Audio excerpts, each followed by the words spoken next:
Mila, anong ginagawa mo? Nagugutom na ang mga bisita. Umalingaw-ngaw ang matalas na boses ng biyenan kong si Aling Tessie hanggang sa sala, sa harap pa mismo ng lahat ng mga kamag-anak na nakaupo roon, para akong utusan na sinisigawan. Tila gustong-gusto niyang ipakita ang kapangyarihan niya sa harap ng lahat. Opo, inay. Ginagawa na po, sagot ko sa nanginginig na boses, pero hindi siya tumigil. Hindi ka pa rin tapos? Diyos ko, simpleng bagay hindi mo magawa. Nangyari ang lahat ng ito sa harap ng 25 bisita na siksikan sa sala, lahat ng mata nakatutok sa akin. May isang tiyahin na umiling-iling at napailing na lang. Narinig ko ang mga bulungan. Hay, ang mga kabataan talaga ngayon, hindi na tulad ng dati. Wala akong masabi.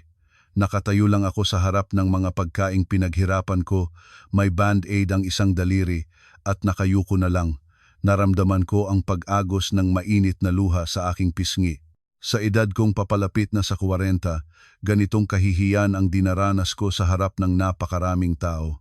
Sa sandaling iyon, may nagsimulang umusbong na galit sa isang sulok ng puso ko. Isang galit na hindi ko alam kung saan ako dadalhin. At makalipas ang isang oras, sa harap ng biyenan ko, ng asawa ko, at ng 25 kamag-anak, nangyari na nga ang kinatatakutan nila. Tama. Hindi naging maganda ang pagsabog ng galit na inipon ko sa loob ng 10 taon. Hayaan ninyong ikuwento ko sa inyo ang lahat. Ako po, si Mila Reyes. 39 anyos na ako ngayong taon at mahigit 10 taon ng kasal. Ikinukwento ko ito dahil hanggang ngayon, sumisikip pa rin ang dibdib ko tuwing naaalala ko ang araw na iyon. Siguro, kung may mga nakaranas sa inyo ng katulad na sitwasyon, maiintindihan ninyo ang nararamdaman ko. Huling linggo iyon ng Nobyembre. Isang linggo bago ang ika-70 kaarawan ni Aling Tessie, gaya ng dati, naghuhugas ako ng pinggan sa kusina ng bahay nila sa isang subdivision sa labas ng Maynila. Pumasok ang malamig na hangin mula sa bintana at naramdaman ko ang panlalamig ng dulo ng aking mga daliri. Ang hanging sumisingit sa luma at aluminyo na mga gilid ng bintana ay nagbigay ng kilabot sa aking likuran. Sa pader ng kusina, may mga bahaging umangat na sa flower-printed na sticker na idinikit namin 10 taon na ang nakalipas. Habang tinitingnan ko ang mga sulok na natuklap at nanilaw na, pakiramdam ko ay ganoon na rin ang itsura ng puso ko. Noong una, maganda sa paningin ko. Pero sa paglipas ng panahon, naging mukhang luma at kaawa-awa. Nakaupo ang biyenan ko sa sofa sa sala, nanonood ng telebisyon nang magsalita siya.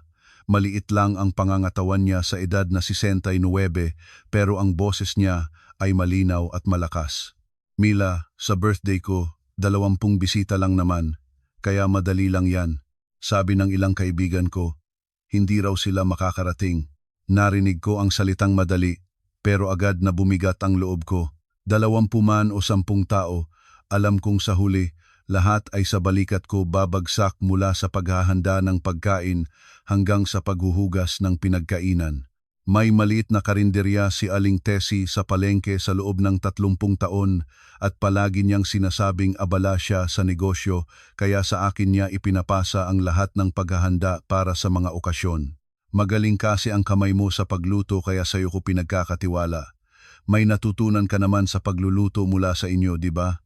Sa tuwing sinasabi niya iyon, tango na lang ang naisasagot ko. Ito na ang ika-10 kaarawan niya na ako ang naghahanda. Taon-taon, tuwing sasapit ang panahong ito, naging ugali na ng puso kong bumigat. Noong una, masaya pa akong naghahanda, pero hindi ko alam kung kailan nagsimulang mauna ang takot at pag-aalala. Nagtratrabaho ako bilang night shift cashier sa isang supermarket. Umuwi ako matapos ang trabaho hanggang 2:00 ng madaling araw. Dahil nang hinayang ako sa pamasahe sa taxi, hinintay ko ang unang biyahe ng bus kaya 5:00 na ako nakarating sa bahay. Sandali akong umidlip at paggising ko, 3:00 na ng hapon. Mabigat ang katawan ko at masakit ang ulo. Pero kailangan kong bumangon. Pagpasok ko sa kusina, nakita ko ang mga sangkap na pinamili ni Aling Tessie, nakatambak sa ibabaw ng lababo para silang maliliit na bundok na nakabalot sa mga puting plastic bag. Binilang ko ang mga labanos mahigit 20. Gising ka na pala. Ayusin mo na yan agad para bukas. Lulutuin na lang. Narinig kong sabi ng biyenan ko mula sa sala. Mahina ang boses niya, halos matabunan ng tunog ng telebisyon pero malinaw na malinaw sa aking pandinig. Nagsimula na akong magsuot ng apron at maghiwa ng mga gulay. 20 labanos, 10 karot, 2 ulo ng repolyo, 1 tali ng sitaw, 2 tali ng kangkong. Masakit na ang pulsuhan ko, pero hindi ako pwedeng huminto. Habang hinihiwa ko ang mga sibuyas, hindi ko na alam kung dahil ba sa anghang nito kaya ako lumuluha o may iba ng dahilan. Sa gitna ng lahat ng ito, sumisilip paminsan-minsan si Aling Tessie sa kusina para magbigay ng komento. Huwag mong masyadong kapalan ang hiwa sa labanos. Hindi kakapit ang lasa niyan. Yung sitaw. Lagyan mo ng asin para lumabas ang pait. Paulit-ulit niyang sinasabi ang mga tagubiling ito na alam ko na, pero ang sagot ko ay palaging pareho. Opo, inay, ang asawa kong si Ramon ay isang driver ng bus. Hapon na rin siyang dumating at pag-upo sa sofa, malalim na buntong hininga ang pinakawalan. 40 taong gulang na siya at nitong mga nakaraang araw, halatang-halata na ang pagod niya. Madalas niyang sabihin na mahirap ang pagmamaneho ng bus. Na late ang biyahe ko, kaya nag-overtime ako. Pagod na pagod ako. Bulong niya habang dumadaan sa kusina. Tumingin siya sa akin pero hindi man lang nagtanong kung ano ang ginagawa ko. Pagod ako, sabi niya ulit at dumiretso na sa kwarto. Narinig ko ang malakas na pagsara ng pinto. Dumating na pala si Kuya, sabi ng hipag kong si Gina mula sa sala. 36 anyos na si Gina, isang kontraktual sa opisina na kamakailan lang natapos ang kontrata. Dahil naghahanap ng bagong trabaho, mas marami siyang oras sa bahay. Nakaupo lang siya sa lamesa, nakatutok sa cellphone, at paminsan-minsan ay nagsasalita ng ganito. Magaling naman si ate magluto, di ba? Masarap talaga kapag si ate ang nagluluto para sa birthday ni inay. Puri iyon, pero alam kong ang ibig sabihin ay, ikaw na lang ang gumawa mag-isa. Ibinalik ni Gina ang tingin sa screen ng cellphone niya. Narinig ko ang mga tunog ng pagpindot, tila naglalaro. Nang dumating ang oras ng hapunan, naghain ako. Inihaw na isda, ginisang gulay, at ilang ulam pa. Mas pinagbuhusan ko ng effort kaysa karaniwan.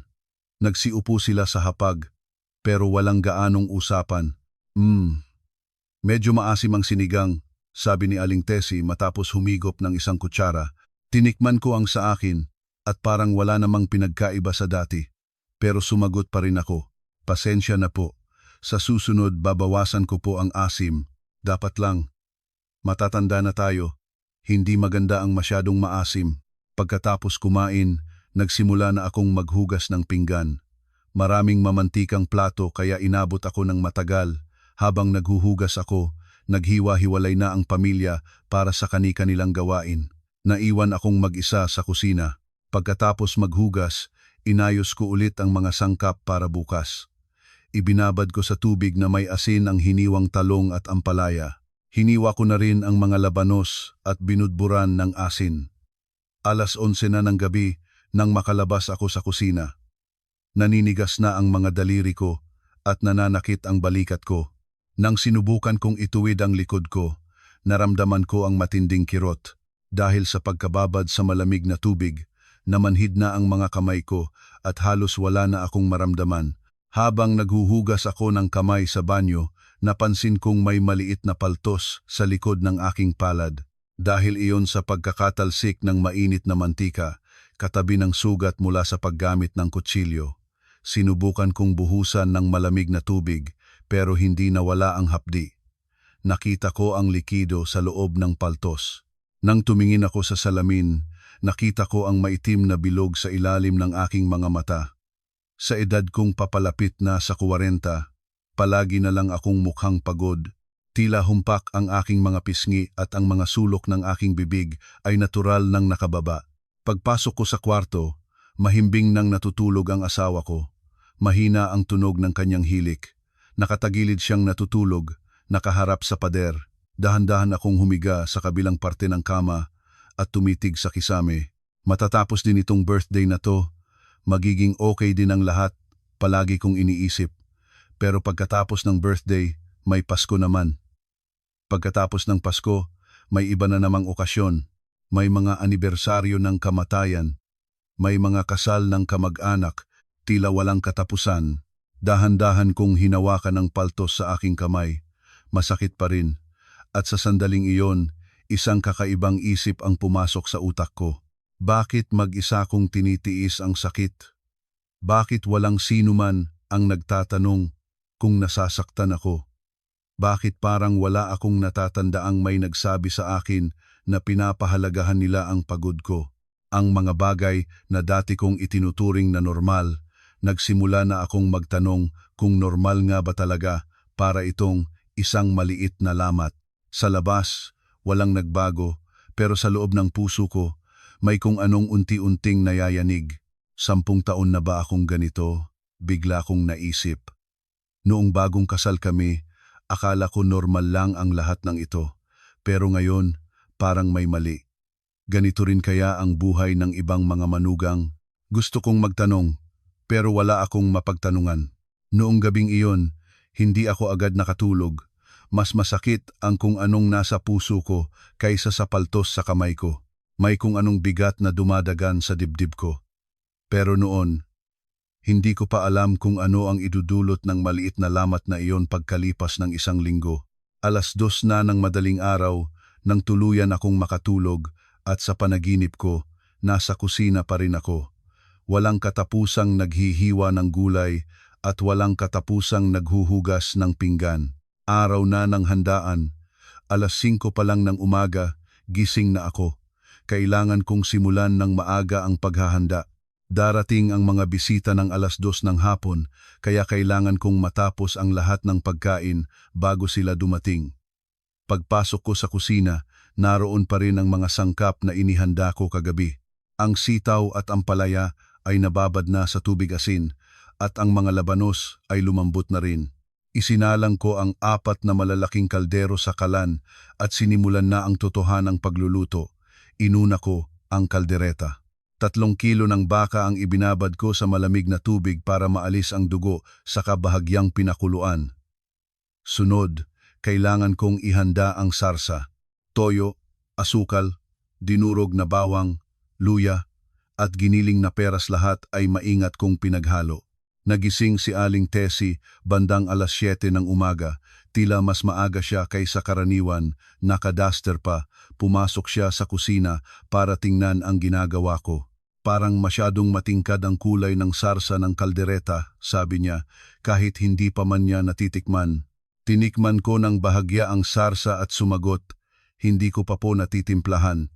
Gusto niyo po tikman? Wag na. Ikaw naman ang gumagawa, kaya alam mo na yan. Pero, huwag mong masyadong aanhangan ha. Pagkasabi niyon, ay bumalik na siya sa sala. Ipinagpatuloy ko ang paghalo sa sarsa habang tinitimplahan. Pareho lang naman sa dati kong timpla, pero bigla akong nawalan ng kumpiyansa. Mga 9:00, bumangon na ang hipag kong si Gina. Magulo pa ang buhok. Dumiretso siya sa kusina at binuksan ang ref. Ate, may gatas pa? Oo, nasa pinto lang. Kumuha si Gina ng gatas at habang umiinom, tiningnan niya ang mga pagkaing niluluto ko. Kaldereta, pansit, lumpiang Shanghai, at iba't ibang gulay ang unti-unti nang natatapos. Wow, ang dami mo namang niluluto. Ilan nga ulit ang bisita? 20 daw. Kung ganon, sapat na siguro yan. Pagkasabi niyon, bumalik si Gina sa sala at binuksan ang telebisyon. Narinig ko ang tunog ng palabas sa umaga. Makalipas ang 10:00, bumalik si Aling Tessie sa kusina. Ngayon, bihis na siya. Suot niya ang bagong bili niyang bestida na may burda. Bagay sa kanya ang kulay lila na bestida. Mila, kumusta na yang lumpia? Nagagawa mo na ba? Piniprito ko na po. Piniprito ko ang lumpiang gulay at lumpiang Shanghai. Rinig na rinig ang pag-isa ng mantika. Sumilip si Aling Tessie sa kawali. Parang medyo sunog yang gilid. Masyado bang malakas ang apoy mo? Tiningnan kong muli ang kawali. Parang wala namang pinagkaiba sa dati, pero dahil sinabi niya iyon, kinabahan ako. Okay lang naman po yata. Hindi. Sabi ko naman sa'yo, huwag mong dalhin ang paraan ng pagluluto ng pamilya mo dito.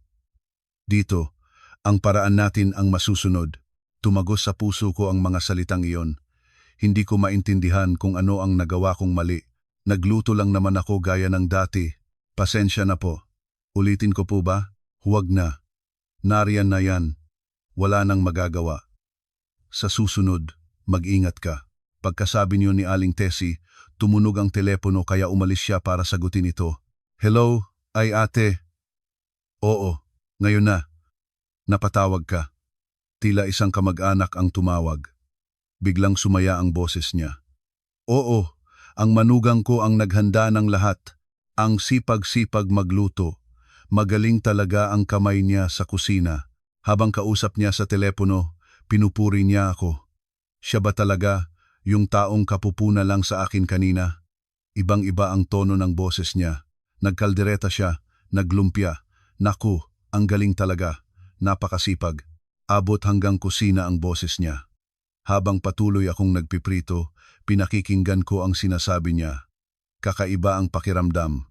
Bakit sa ibang tao, ipinagmamalaki niya ako, pero sa akin mismo, hindi niya masabi ang mga papuring iyon. Pagkatapos ng tawag, bumalik si Aling Tessie sa kusina. Pinuri ka ng tita mo. Swerte daw ako sa manugang ko, sabi niya, pero ang itsura niya ay hindi masaya. Sa halip, mukha pa siyang may reklamo. Pero sa totoo lang, ano bang nagawa mong tama? Sunog ang lumpia, matingkad ang sarsa ng kaldereta. Kanina lang sa telepono, sinasabi niyang masipag ako at masarap magluto, pero sa harap ko, kabaligtaran ang sinasabi niya. Hindi ko na alam kung alin ang totoong nararamdaman niya. Ayusin mo ang trabaho mo. Huwag mo tayong ipahiya sa mga bisita. Opo, inay. 12:00. Tumunog ang cellphone ko. Tawag mula sa nanay ko. Nakita ni Aling Tessie ang pangalan sa screen bago ko pa masagot. Bakit tumatawag ang nanay mo? Siguro po, babatiin kayo sa kaarawan ninyo. Anong oras na para sa pamilya mo? Abalahin ka pa sa handaan, sabi niya sabay halos agawin ang cellphone sa kamay ko. Siya ang sumagot sa tawag. Hello? Narinig ko ang mahinang boses ni nanay sa kabilang linya. Ay, balae. Kayo pala. Happy birthday po. Salamat. Pero abala si Mila ngayon sa pagluluto. Mamaya na lang kayo tumawag. Ay, ganun ba? Sandali lang sana. Sige na, mamaya na. Hindi na pinatapos ni Aling Tessie ang sasabihin ni nanay at basta na lang ibinaba ang tawag. Ibinalik niya sa akin ang cellphone at nagsalita. Kaarawan ko ngayon. Isantabi mo muna ang pamilya mo. Dito ka lang mag-focus sa mga gawain. Sa sandaling iyon parang may kung anong snap na narinig ako sa loob ng dibdib ko. Hindi naman totoong tunog, pero ganoon ang pakiramdam. Sigurado akong babati lang si nanay ng happy birthday, pero kahit iyon ay ipinagkait pa. Hindi man lang sila nakapag-usap ng maayos. Kinuha ko ang cellphone at ipinagpatuloy ang pagpiprito. Pero naramdaman ko ang panginginig ng mga kamay ko. Tumalsik ang mantika sa likod ng palad ko. Pero hindi ko man lang naramdaman ang sakit. Bakit ganito ang nararamdaman ko? Dati, tinitiis ko lang. Pero ngayon, may kakaiba. Bakit ako napunta dito para lang marinig ang lahat ng ito?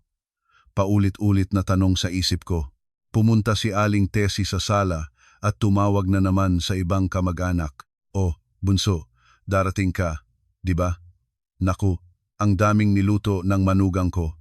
Muli, boses na nagmamalaki ang narinig ko, pero ngayon, hindi na maganda sa pandinig ko. Sa halip, nagagalit ako. Dumating ang asawa ko bandang 1:00 ng hapon. Day off niya kaya maaga siyang umuwi. Pagkatapos makipag-usap kay inay sa sala, pumasok siya sa kusina. Salamat sa pagod mo. Ang dami mo talagang niluto. Bihira siyang magpasalamat. Pero kahit ngayon, hindi ko naramdaman ang sinseridad sa sinabi niya. Oo, maikli kong sagot at ipinagpatuloy ang paghuhugas ng mga pinaggamitan kong sandamakmak na. Anong oras daw darating ang mga bisita? 2:00. May oras pa pala. Pagkasabi niyon, pumasok si Ramon sa kwarto para magbihis. Muli, naiwan akong mag-isa sa kusina. Tumingin ako sa orasan. 1:30 na. May 2 putahe pa akong hindi natatapos. Kailangan ko pang magluto ng sopas at magsaing. Hindi maaaring mawala ang sopas sa handaan. Habang naghahanda ako ng sopas, pumasok na naman si Aling Tessie sa kusina. Anong timpla ng sopas mo? Hindi ko pa po natitimplahan. Hinihintay ko pa pong kumulo. Siguraduhin mong tama ang timpla. Bawal ang matabang o sobrang alat. Opo. Pero sa sandaling iyon, sa unang pagkakataon, naisip ko, bakit palagi na lang ako ang kailangang mag-ingat? Bakit lahat ng ginagawa ko may puna? At bakit sa ibang tao ipinagmamalaki niya ako, pero sa akin hindi niya kayang ipakita ang pagpapahalaga? Isang hindi pamilyar na galit ang nagsimulang umakyat sa dibdib ko. Isang emosyon na hindi ko pa naramdaman dati. Sinubukan kong pigilan, pero palaki ito ng palaki. Sa labas, nagsimula ko nang marinig ang mga boses ng mga bisita. Malapit nang mag-2:00, huli kong hinugasan ang aking mga kamay at inayos ang apron ko. Pero sa isang sulok ng puso ko, may kung anong patuloy na nababasag. 1 oras bago dumating ang mga bisita. Unti-unti nang napupuno ng pagkain ang hapagkainan sa sala. Ang kaldereta, pansit, iba't ibang uri ng lumpia, at mga ensalada. Ang mga bunga ng halos 1 linggo kong paghahanda ay nakahain na, pero bigla na lang patakbong pumasok si Aling Tessie sa kusina. Kitang-kita sa mukha niya ang pag-aalala. Mila, naku, may problema. Bakit po? Tumawag sila ngayon lang. May darating pa raw na mga bisita. Po? Ilan pa po? 5 pa daw. Ibig sabihin, 25 na silang lahat. Biglang nagblanko ang isip ko dahil sa biglaang pagdami ng bisita. Tiyak na hindi sasapat ang mga inihanda kong pagkain. Paano po yan? Kulang na po ang pagkain. Ano pa ba? E di magluto ka pa. Bilis-bilisan mo. Nagmamadali na ang boses ni Aling Tessie. Siya ba talaga yung kanina lang ay kalmadong pumupuna sa bawat galaw ko? Ano pa po bang lulutuin ko? Ewan ko, bahala ka na diyan. Basta huwag lang mapahiya. Naku, sabi niya habang binubuksan ang ref at inilalabas kung ano-ano. 1 tray ng itlog, ilang sibuyas at patatas. Hindi pa niya alam kung ano ang ipapaluto, pero naglalabas na siya ng mga sangkap. Kahit itlog na maalat na lang na may kamatis at sibuyas. Yung mabilis lang, nagmamadali akong nagsimulang maghiwa ng kamatis at sibuyas. Mga 15 itlog na maalat ang binalatan ko. Sumasakit na ang pulsuhan ko, pero kailangan kong bilisan. Pero si Aling Tessie, nakatayo lang sa tabi ko at minamadali ako. Bilisan mo. Wala nang oras. Ginagawa ko na po. Lagyan mo rin ng sibuyas. Hindi masarap. Yan kapag walang sibuyas. Opo. Tumulo ang luha ko habang naghihiwa ng sibuyas. Hindi ko alam kung dahil ba sa sibuyas o may iba ng dahilan. Wala akong oras para punasan ang mga luha ko, kaya patuloy lang ako sa paghihiwa. Kasalukuyan kong inihahalo ang lahat nang pumasok si Gina sa kusina. Hindi tulad kanina. Nakaayos na siya. May make-up at maganda ang suot na damit. Ate, anong ginagawa mo? Nagdaragdag ng pagkain. Ay, dumami pala ang bisita? Ang hirap naman yan. Sabi niya iyon, pero wala man lang siyang bahid ng kagustuhang tumulong para pa siyang nanonood lang. Grabe ate, saludo talaga ako sa'yo. Hindi ko kayang gawin yan. Isang papuri, pero ang dating sa akin ay ikaw na lang mag-isa ang gumawa niyan. Tiningnan ni Gina ang kanyang mga kuko habang nagsasalita. Ang dami mo sigurong papuri na natatanggap kay inay. Ano? Ako kasi, kahit simpleng ganyan, hindi ko magawa. Pwede mo namang subukang tumulong. Mahinahon kong sabi. Ngumiti si Gina at sumagot. Naku, hindi po talaga ako marunong magluto. Mas maganda kung ikaw na lang ate. Siguradong mas masarap. Sa huli, ako pa rin ang naiwang mag-isa. Lumabas ulit si Gina at bumalik sa sala. Pumasok naman si Ramon sa kusina. Nakasuot na siya ng polo. Malinis na ang buhok at itsura. Anong ginagawa mo? Dumami ang bisita, kaya nagdaragdag ako ng pagkain. Ah, ganun ba? Ang hirap niyan. Sabi niya habang nakatayo lang. Hindi tumutulong, pero hindi rin umaalis. Nakatayo lang siya roon at pinapanood ako. Gusto mo tulungan kita? Hugasan mo na lang yung mga plato. Ah, hugasan? Nag-alinlangan si Ramon nang makita ang bundok ng hugasin sa lababo. Kailangan na bang hugasan yan bago dumating ang mga bisita? Oo. Baka maubusan tayo ng plato. Itinaas ni Ramon ang manggas ng kanyang polo at nagsimulang maghugas, pero ilang plato pa lang ang nahuhugasan niya nang pumasok si Aling Tessie. Mon, anong ginagawa mo diyan? Tinutulungan ko lang po si Mila maghugas. Diyos ko, anak, bakit mo ginagawa yan? Lumabas ka na. Asikasuhin mo ang mga bisita. Okay lang naman po, inay. Anong okay? Trabaho yan ng asawa mo. Lumabas ka na, sabi. Sa huli, umalis si Ramon sa kusina na hindi man lang natapos banlawan ang mga kamay. Muli, naiwan akong mag-isa. Humarap sa akin si Aling Tessie. Bilisan mo na riyan. Huwag mo kaming ipahiya sa harap ng mga bisita. Parang may kumirot sa dibdib ko sa sinabi niya. Kahihiyan? Ano bang nagawa kong mali? Gagawin ko po ang lahat para bumilis. Hindi bilis ang problema dito. Ang importante, gawin mo ng tama. Opo, darating ang lahat ng kamag-anak natin. Anong mukha ang ihaharap natin kung palpak ang handaan? Mas lalo akong na-pressure nang mabanggit niya ang tungkol sa mukha o reputasyon ng pamilya. Sa huli, lahat ng responsibilidad ay nasa akin. Habang naghahanda, naisip kong gumawa na rin ng mabilisang ensaladang pipino. Nagsimula akong maghiwa ng 5 pipino. Kailangan kong bilisan, pero dahil natatakot akong magkamali, maingat ang bawat hiwa ko. Pero muli, minadali ako ni Aling Tessie. Mas bilisan mo pa yang paghiwa mo, aabutin ka ng siyam-siyam diyan. Pasensya na po. Sa pagmamadali, nahiwa ko ang aking daliri. Nagsimulang tumulo ang dugo. Aray ko, ano ba yan? Singhal ni Aling Tessie. Hindi boses ng pag-aalala, kundi boses ng pagkainis. Lagyan mo ng band-aid. Kumuha ako ng band-aid mula sa cabinet at inilagay sa daliri ko. Dumudugo pa rin, pero kailangan kong magpatuloy sa pagluluto. Ingatan mong huwag tumulo, yang dugo sa pagkain ha. Opo. Bumalik si Gina sa kusina para tingnan kung luto na ang idinaragdag kong pagkain.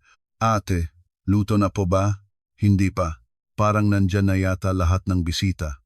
Lalo akong nagpanik sa sinabi niya. Kayo na po bahala dyan ate ha? Sasalubungin ko pa po ang mga bisita. Sabi ni Gina at lumabas na naman. Imbes na tulong, dagdag presyon pa ang dala niya.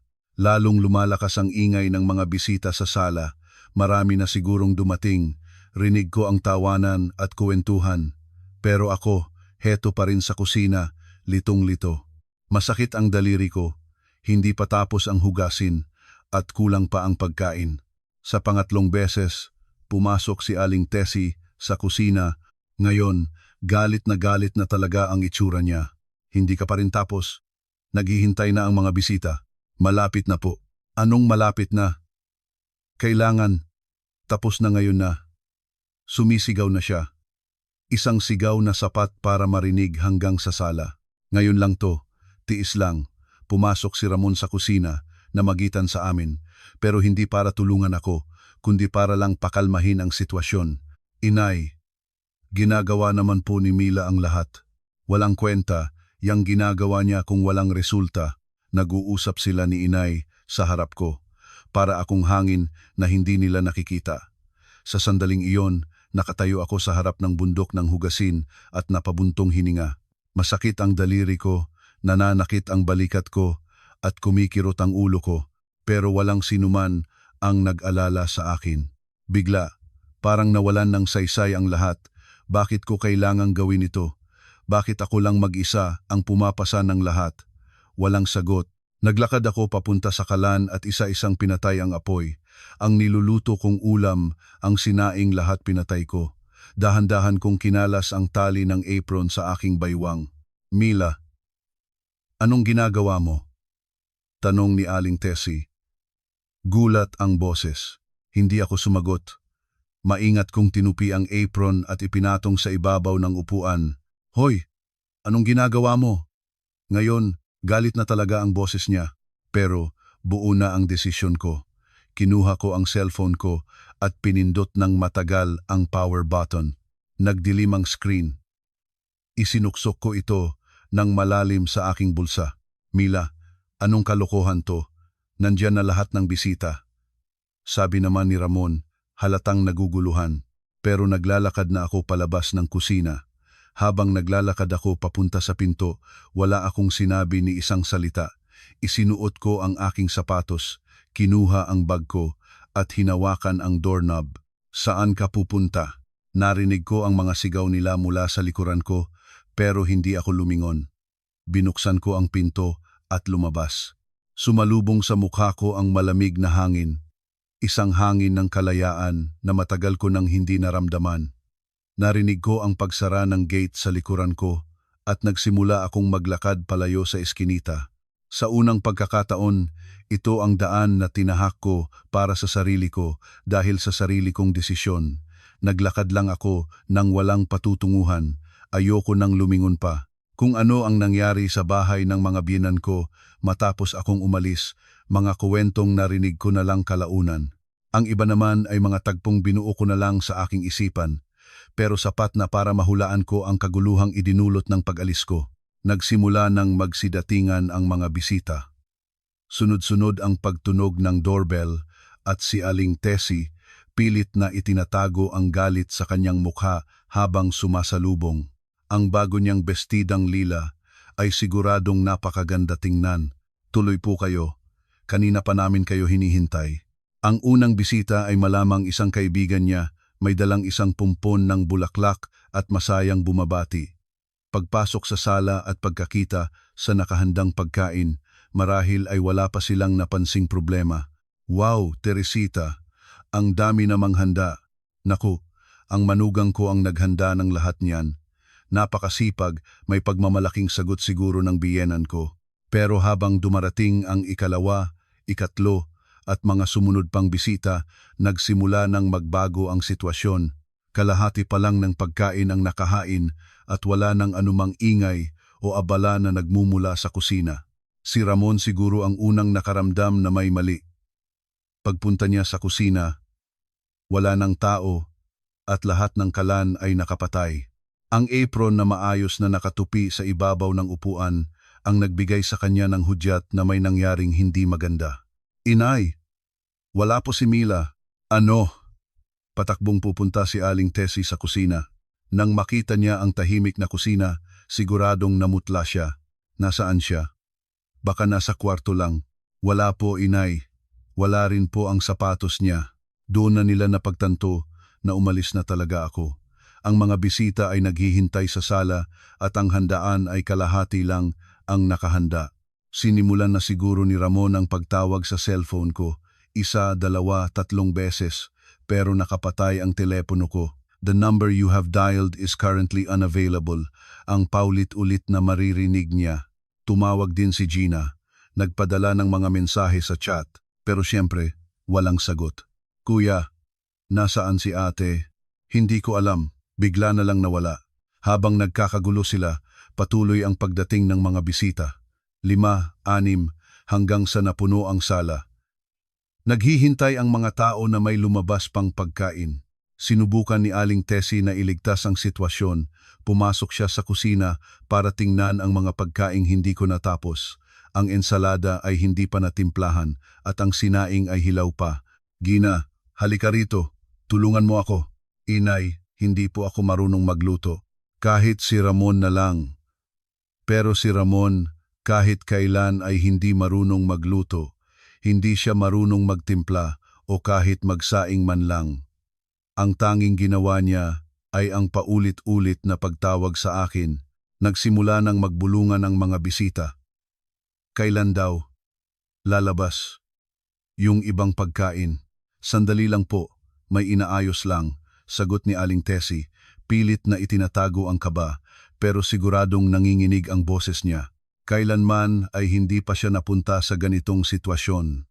Lumipas ang 30 minuto, pagkatapos ay 1 oras. Nauubos na rin ang pasensya ng mga tao. Ang mga bata ay nagsisimula ng magreklamo na gutom na at ang mga matatanda ay nagbubulungan na. Nasaan na ba ang manugang mo? Baka may pinuntahan lang saglit. Pilit na paliwanag ni Aling Tessie. Pero halata sa mga mata ng mga tao na may mali. Isang manugang na biglang mawawala sa gitna mismo ng handaan ng kanyang biyenan? Imposible. Hanggang sa nagsalita ang panganay na kapatid ni Aling Tessie. Teresita, sa manugang mo lang ba ipinagawa ang lahat ng ito? Hindi naman po ate, magkasama kami. Ganito kalaking handaan, ipinahanda mong mag-isa? Kahit sinong tao, bibigay sa pagod niyan. Sumang-ayon ang ibang mga kamag-anak, biglang nanlamig ang kapaligiran. Gaano kaya kapagod ang bata na yon para umalis sa ganitong araw? Ang mga manugang ngayon, hindi na tulad ng dati. Hindi na sila basta-basta nagtitiis. Ang mga tingin ng lahat ay napunta kay Aling Tessie. Hindi tingin ng awa, kundi tingin ng panunumbat. Habang buhay niya, hindi pa siya nakatanggap ng ganoong mga titig. Medyo sensitibo lang talaga ang manugang ko, sinubukan niyang magdahilan. Medyo sumpungin at madaling ma-stress. Pero malamig ang naging tugon ng mga tao. Hindi kaya pagod lang talaga yan? Hindi pagiging sensitibo? Kahit sino naman, mapapagod kapag mag-isang pinagawa ng ganyan. Kahit anong pilit ni Aling Tessie na isisi sa akin ang lahat, naintindihan na ng mga tao ang sitwasyon, ang kalahating handaan at ang tahimik na kusina ang nagsasabi ng buong katotohanan. Patuloy si Ramon sa pagtawag. 10, 20, 30 beses. Dumarami ang missed calls pero wala siyang makukuhang sagot. Si Gina naman ay siguradong tuliro na. Ang taong dati taganood lang, biglang napasabak sa sitwasyong kailangan niyang kumilos. Kuya, bakit ayaw sagutin ni ate? Hindi ko alam. Ayaw talaga. Habang tumatagal, lalong lumalala ang sitwasyon. May mga bisitang nagsimula ng tumayo at magpaalam. Sige, Teresita, mauna na kami. Huwag muna. Sandali pa. Pilit na pagpigil ni Aling Tessie, pero wala nang bisa. Sa harap ng mga natirang bisita, napilitan si Aling Tessie na maghain ng kahit ano. Pilit niyang inilabas ang hindi pa tapos na pagkain. Pero hilaw ito at sabog-sabog ang itsura. Ano ba to? Bulong siguro niya sa sarili. Siya na ipinagmamalaki ang kanyang galing sa pagluluto sa karinderya niya, ngayon ay naghain ng palpak na pagkain sa sarili niyang mga bisita. Nagpatuloy ang bulungan, mukhang mag-isa nga niyang ginawa lahat. Kahit sino naman, tatakas kapag pinagawa ng ganyan. Hindi yan issue ng pagtitiis. Issue yan ng sentido common. Unti-unting gumuho ang reputasyon ni Aling Tessie. Ang reputasyong iningatan niya buong buhay niya ay nawasak sa isang iglap. Sa huli, ang handaan ay isang malaking kabiguan. Umuwi ang mga tao na hindi man lang nabusog o nasiyahan. Ang ika-70 kaarawan ni Aling Tessie ay nasira. Nang makaalis na ang lahat ng bisita, isang nakabibinging katahimikan ang bumalot sa bahay.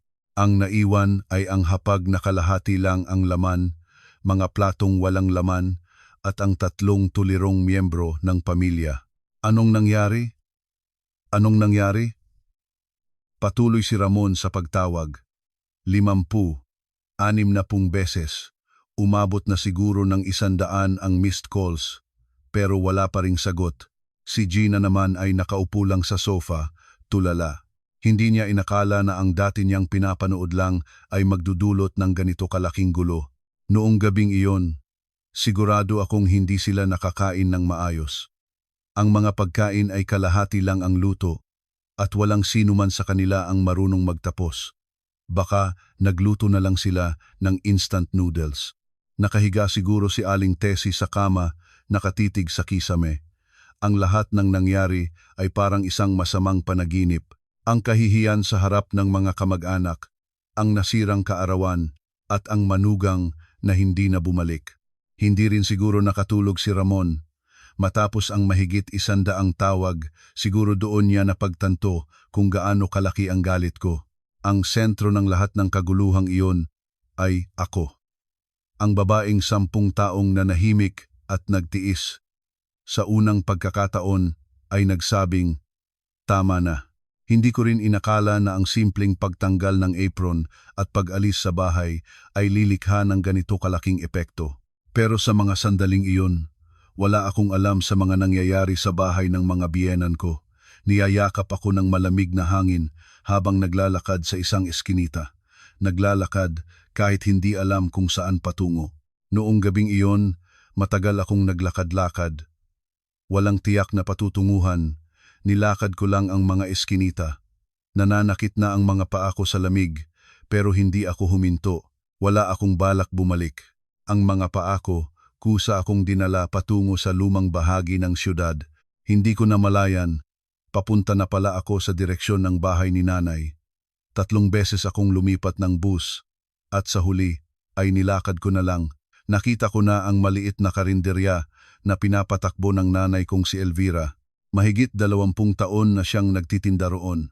Ang lumang signboard bahagyang iluminado ng ilaw poste. Elvira's Eatery, nakasulat sa kupas na pintura, pero para sa akin napakaganda. Sarado na ang tindahan. Tiningnan ko ang oras, lampas 10:00 na ng gabi.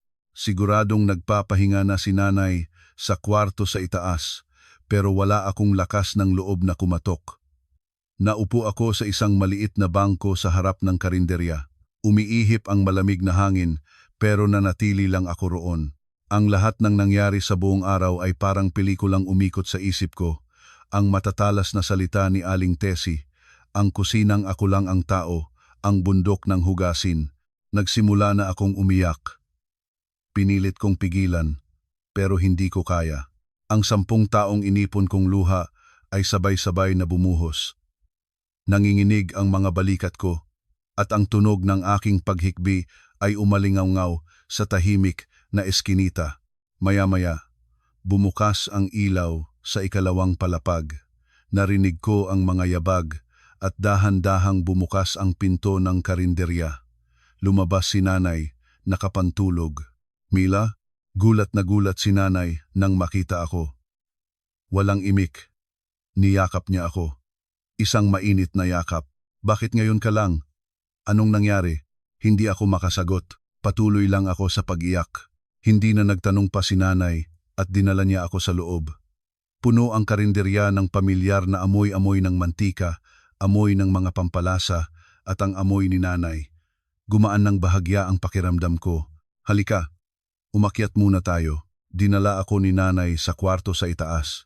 Maliit lang ang silid pero malinis at komportable. Inilatag niya ang isang lumang kutson. "Magpahinga ka muna. Bukas na tayo mag-usap." Pero biglang nag-vibrate ang cellphone ko. Muli ko na pala itong binuksan kanina habang naglalakad. Sunod-sunod ang mga notifikasyon ng missed calls, tawag mula kay Ramon. Nakita ni nanay ang cellphone ko at mahinahon siyang nagsalita. "Sa ngayon, ang sarili mo muna ang isipin mo." Kinuha niya ang cellphone ko at inilagay sa pinakailalim na drawer ng aparador. Nawala ang tunog ng vibration. "Okay lang yan, anak. Nandito na si nanay." Noong gabing iyon, sa unang pagkakataon sa loob ng mahabang panahon, nakatulog ako ng mahimbing. Isang kapayapaan na hindi ko kailanman naramdaman sa bahay ng mga biyenan ko. Kinabukasan, nagising ako sa karinderya at natural na sinimulan ang araw sa pagtulong kay nanay. Nagsimula ako sa paghuhugas ng mga pinagkainan. Sanay na ako sa gawaing ito kaya hindi mahirap. Sa katunayan, gumaan pa nga ang pakiramdam ko. "Mila, dahan-dahan lang. Hindi mo kailangang magmadali." Nag-aalalang sabi ni nanay. Pero patuloy lang ako sa pagkilos. Mas panatag ang loob ko kapag may ginagawa. Pagsapit ng tanghalian, nagsimula nang dumating ang mga suki. Karamihan ay mga matatandang taga roon din. Binabati nila si nanay at nagtatakang tumitingin sa akin. "Aling Elvira, nandito pala ang anak mo."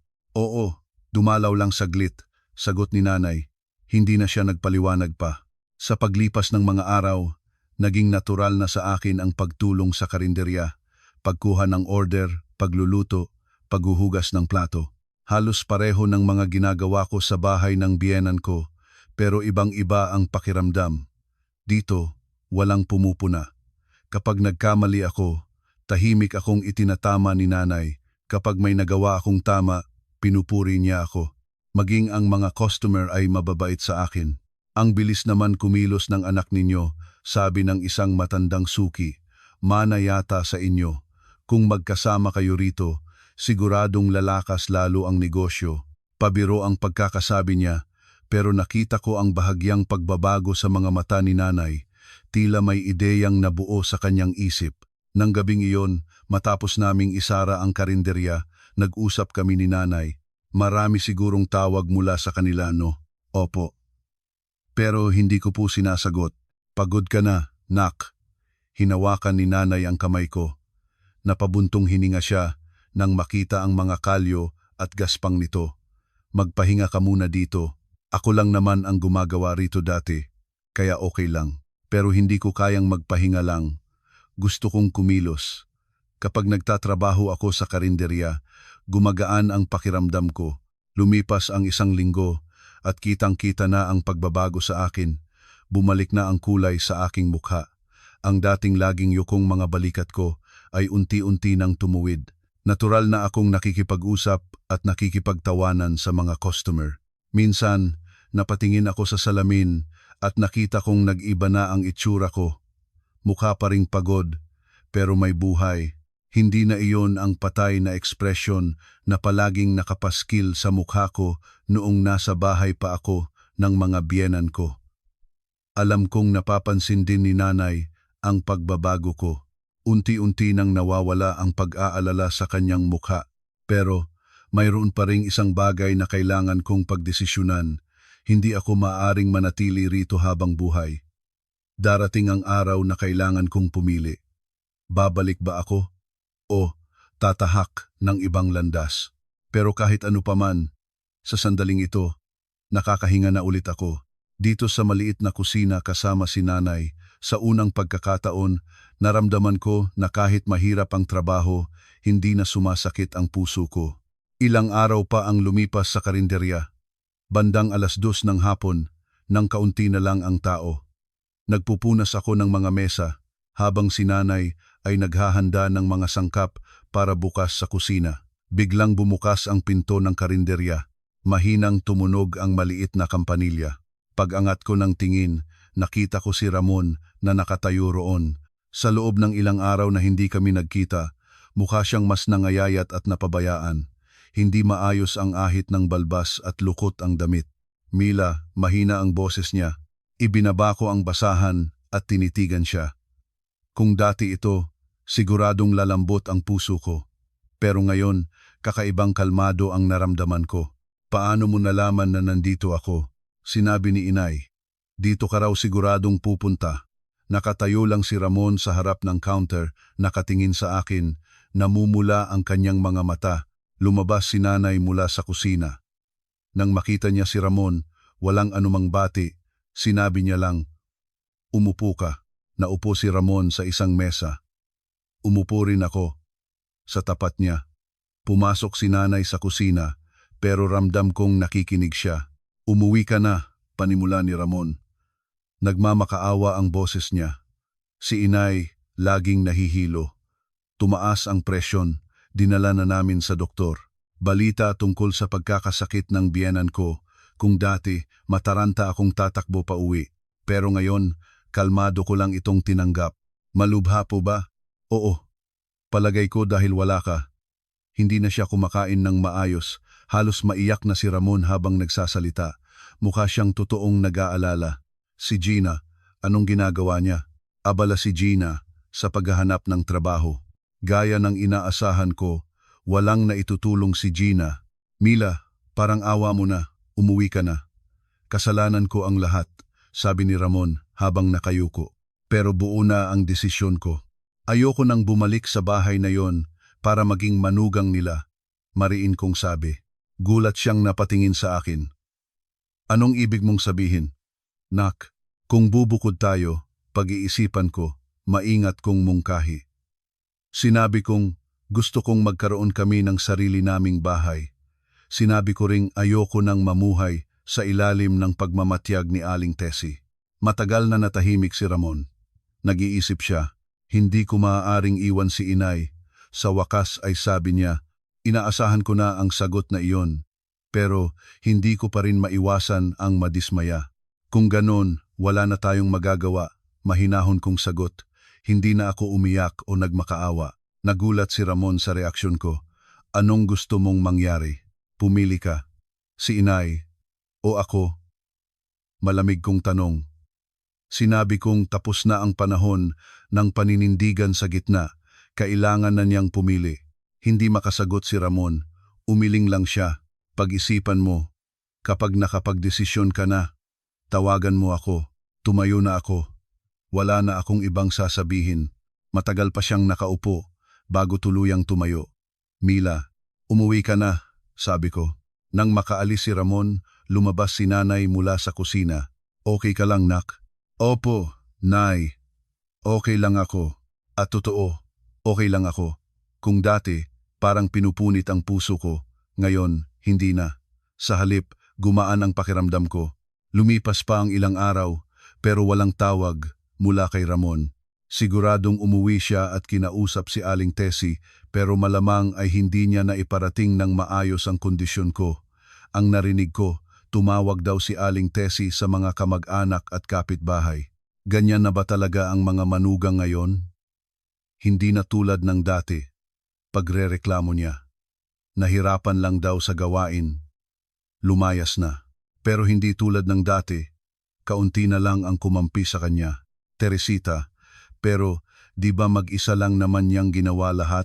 Mahirap talaga kapag ganyang kalaking handaan, tapos mag-isa lang, nagbago na ang panahon ngayon. Tao rin ang mga manugang, mas marami pa raw ang nanumbat sa kanya. Nagulat si Aling Tessie sa mga naging reaksyon. Maging ang mga kaibigan niya ay naging malamig ang tugon. Teresita, porket naranasan mo yang hirap sa biyenan mo, ipaparanas mo rin sa manugang mo. Iba na ang panahon ngayon. Unti-unting gumuho ang reputasyong iningatan niya. Ang mga taong dating laging sumasang-ayon sa kanya, ngayon ay nasa panig ko na. Lumipas ang isang buwan, muling bumalik si Ramon sa karinderya. Ngayon, mas lalo siyang walang imik. Nakapag-isip ka na? Tanong ko. Si inay. Mas lumalala ang sakit niya. Pareho pa rin ang dahilan. Ayoko nang makinig. Kung ganon, kayo na lang po ang magsama. Malamig kong sagot. Walang masabi si Ramon. Nakayuko lang. Paano ko naman iiwan si inay? At paano naman ako mabubuhay ulit sa ilalim niya? Sagot ko. Hindi na ako magpapatalo. Pumili ka. Ito na ang huling tanong ko. Matagal siyang nag-isip. At sa huli, umiling siya. Pasensya na. Hindi ko kayang iwan si inay. Sa huli, pinili niya ang kanyang ina. Kalmado kong tinanggap ang sagot niya. Sige, kung ganon, tapos na tayo. Gulat siyang napatingin sa akin. Mila, anong ibig mong sabihin? Tapos na. Wala na tayong kailangang pag-usapan pa. Tumayo na ako. Wala na talagang natitirang sasabihin. Matagal pa siyang nakaupo bago tuluyang umalis. Mula noon, hindi na bumalik si Ramon. Siguro, sumuko na siya. Hindi na rin tumawag si Aling Tessie o si Gina. Nagsimula ako ng bagong buhay sa karinderya kasama si nanay. Walang nanghuhusga, walang pumupuna. Ang mga customer ay mababait at si nanay ay laging nariyan. Noon ko natanto ng lubusan, hindi na ako ang dating mahinang si Mila. Isa na akong tao na kayang ipagtanggol ang sarili at alam kong iyon ang tamang desisyon. Pero hindi pa rito natatapos ang kwento. Alam kong hindi basta-basta susuko ang pamilya ng dati kong asawa. Siguradong may gagawin pa silang ibang paraan. Lumipas ang isang taon. Sa loob ng panahong iyon, namuhay ako ng isang bagong buhay kasama si nanay habang pinapatakbo ang aming karinderya. Noong unay nangangapa pa, pero unti-unti, naging bihasa ako. Natural na akong nakikipag-usap sa mga customer, nag-iisip ng mga bagong putahe at lumago ang aming negosyo. Pagsapit ng tag-araw, isang malaking pagbabago ang dumating sa aming karinderya. Dumami ng husto ang aming mga customer. Kumalat ang balita na masarap ang aming pagkain, kaya may mga dumadayo pa mula sa malayo. Naging patok lalo na ang niluluto kong sinigang at adobo. Nag-usap kami ni nanay at nagdesisyon kaming arkilahin din ang katabing pwesto. Pinalawak namin ang aming munting espasyo. Nagdagdag kami ng 4 na mesa at pinalaki rin ang kusina. Nagpagawa rin kami ng bagong signboard. Mula sa Elvira's Eatery, naging Mila's Lutong Bahay na ito. Pangalan ko na ang nakalagay. Isang malinis na signboard na may asul na background at puting mga letra.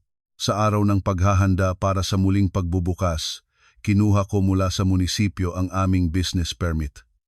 Matagal kong tinitigan ang pangalang nakasulat doon, Mila Reyes, pangalan ko bilang may-ari ng negosyo. Ito ang unang opisyal na dokumento na nakapangalan sa akin. Sa edad na 40, ngayon lang ako nagkaroon ng sarili kong negosyo, naninikip ang dibdib ko sa tuwa. Ang babaeng 10 taon na namuhay bilang manugang lang, ngayon ay isa ng boss o may-ari. Tuwang-tuwa rin si nanay. Ang anak ko, negosyante na. Sabi niya, bakas ang pagmamalaki sa kanyang mukha. Hindi raw niya akalain na makikita niya akong ganito katatag. Sa araw ng aming muling pagbubukas, maraming bulaklak ang dumating, regalo mula sa aming mga suki. Maging ang mga katabi naming tindahan ay bumati at nagbigay ng magagandang hangarin. Sobrang saya ng pakiramdam. Samantala, paminsan-minsan ay nakakarating sa akin ang balita tungkol sa kalagayan ng aking mga biyenan. Mga kuwentong dala ng mga kapitbahay na napapadaan. Si Ramon, si Aling Tessie at si Gina ay magkakasama pa rin daw sa iisang bahay, pero hindi na raw tulad ng dati. Mabigat daw palagi ang kapaligiran sa loob ng bahay. Dahil wala na ako, si Aling Tessie na raw ang gumagawa ng lahat ng gawaing bahay. Sa edad niyang papalapit sa 70, kinailangan niyang bumalik sa paglalaba, paglilinis at pagluluto. Hirap na raw siyang pagsabayin ng trabaho sa pwesto niya sa palengke at ang mga gawain sa bahay. Si Gina naman ay hindi pa rin daw makahanap ng maayos na trabaho. Ilang beses na raw siyang nag-apply pero laging bigo, kaya madalas daw itong mainit ang ulo sa bahay. Paulit-ulit daw nitong sinasabi, sana bumalik na si ate, pero huli na ang lahat. Si Ramon naman, nagpapatuloy sa pagmamaneho ng bus, pero laging pagod daw pag-uwi. Madalas daw itong bumubulong na napakatahimik at malungkot ng bahay nang wala ang asawa, pero wala pa rin siyang balak na iwan ang kanyang ina. Sinisisi daw nila ang isa't isa, habang sinisisi rin ako sa kanilang kalagayan, pero walang sinuman sa kanila ang umamin sa sarili nilang pagkakamali. Isang hapon, habang naghuhugas ako ng pinggan sa Mila's Lutong Bahay, isang pamilyar na boses ang narinig ko. Pagtingin ko sa pinto, nakita ko si Aling Tessie na nakatayo roon. 1 taon na kaming hindi nagkita. Lalo siyang tumanda. Mas pumuti ang kanyang buhok at tila mas kuba na ang kanyang mga balikat. May dala siyang bayong. Matagal siyang nakatitig sa bago naming signboard. Binabasa niya siguro ang mga salitang Mila's Lutong Bahay. Hanggang sa napansin niya ang likod ko habang kumikilos ako sa kusina. Nagkunwari akong hindi siya nakita. Ipinagpatuloy ko ang paghuhugas habang kumukuha ng order mula sa mga customer. Matagal siyang nag-alinlangan sa labas ng pinto, pero sa huli ay pumasok din. Lumapit siya sa counter at tinawag ako. Mila, ibang-iba na ang boses niya.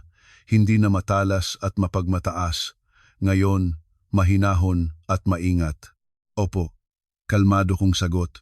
Maraming customer, kaya hindi siya maaaring gumawa ng eksena. Puwede bang bumalik ka na? Nanginginig ang boses niya. Isang boses na hindi ko kailanman narinig mula sa kanya. Nagkamali ako. Patawarin mo ako. Nagsosorry siya. Pero buo na ang desisyon ko.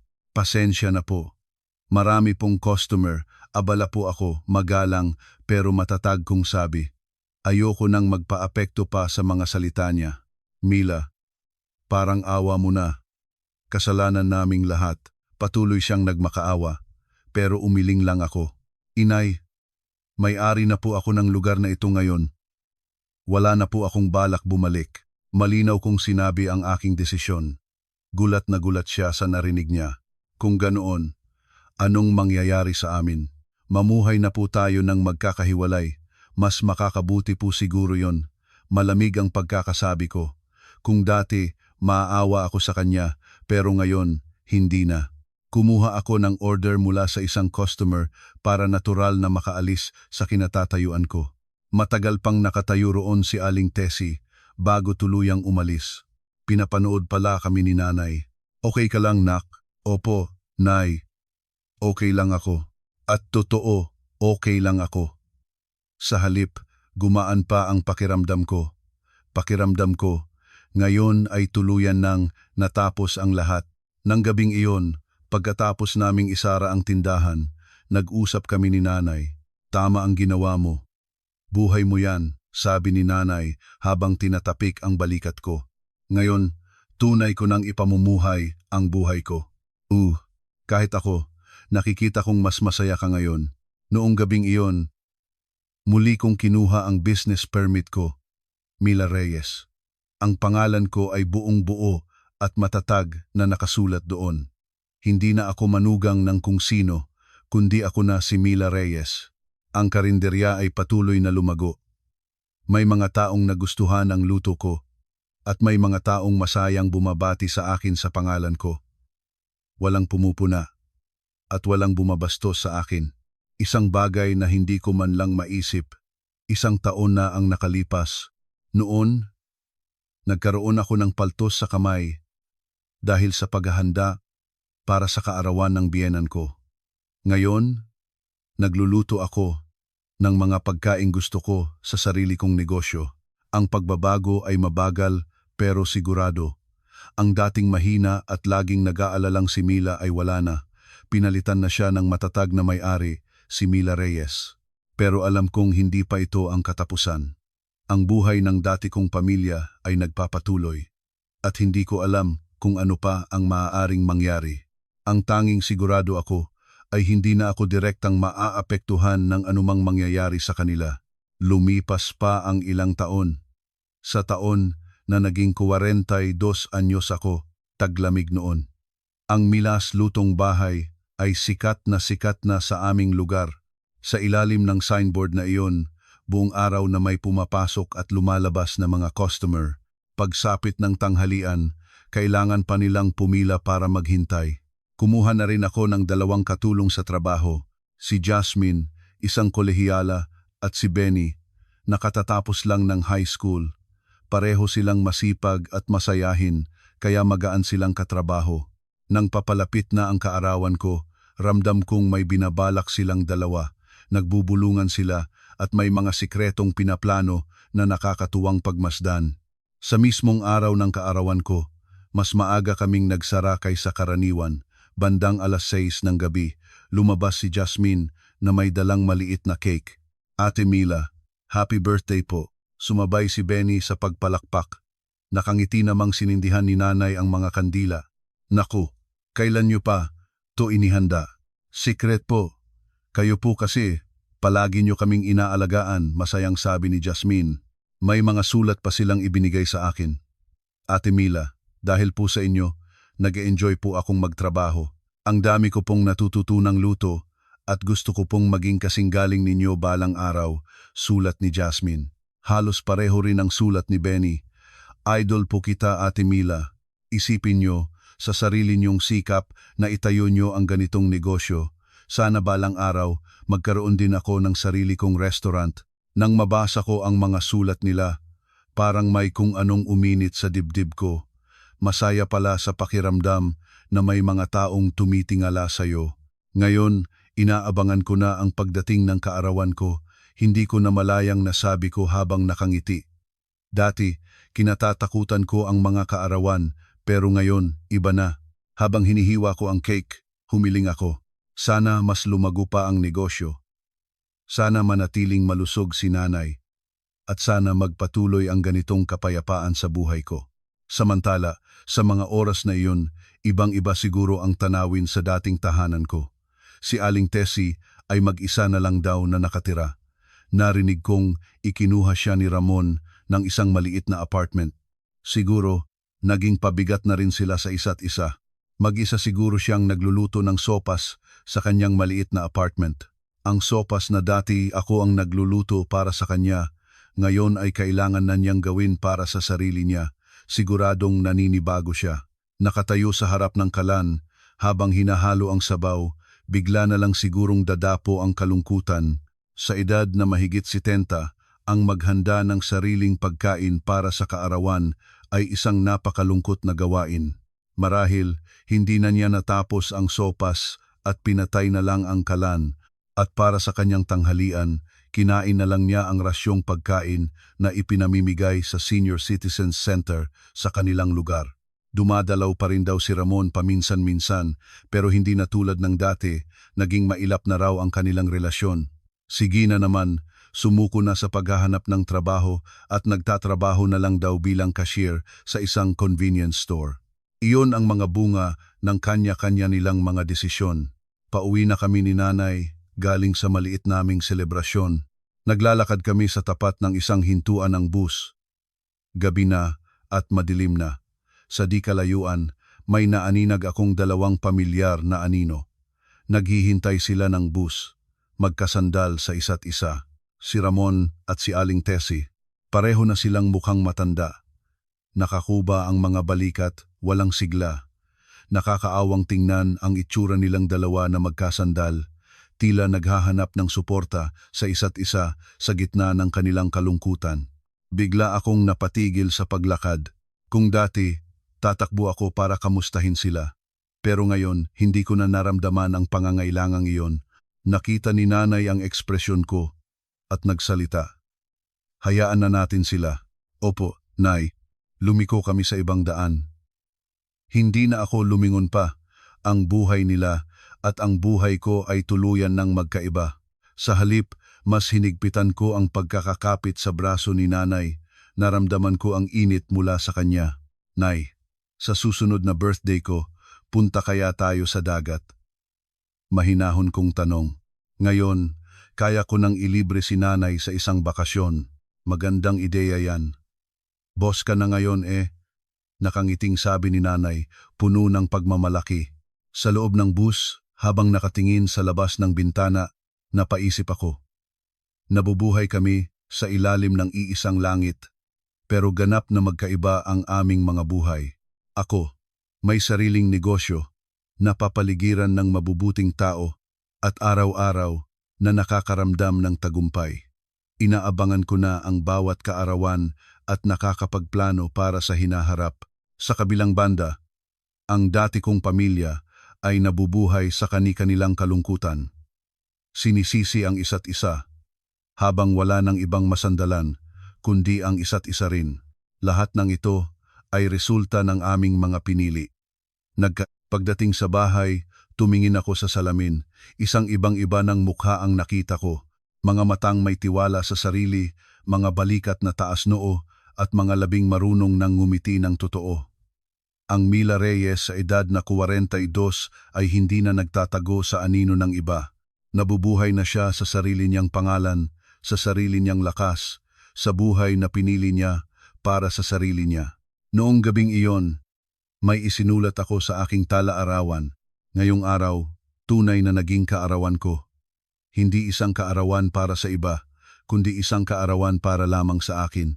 Ang isang linyang iyon ang naging guhit sa pagitan ng nakalipas na 10 taon at ng mga susunod pang 10 taon. Ngayon, tunay kong nararamdaman na ako na ang may-ari ng aking buhay. Ang mga ilaw ng siyudad mula sa aking bintana ay naging napakainit sa paningin.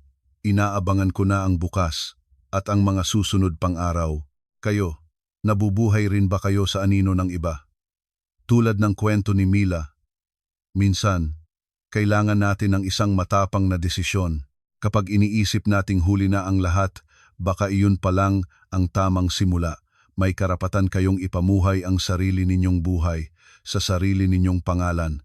Magsimula kayo sa maliliit na pagbabago.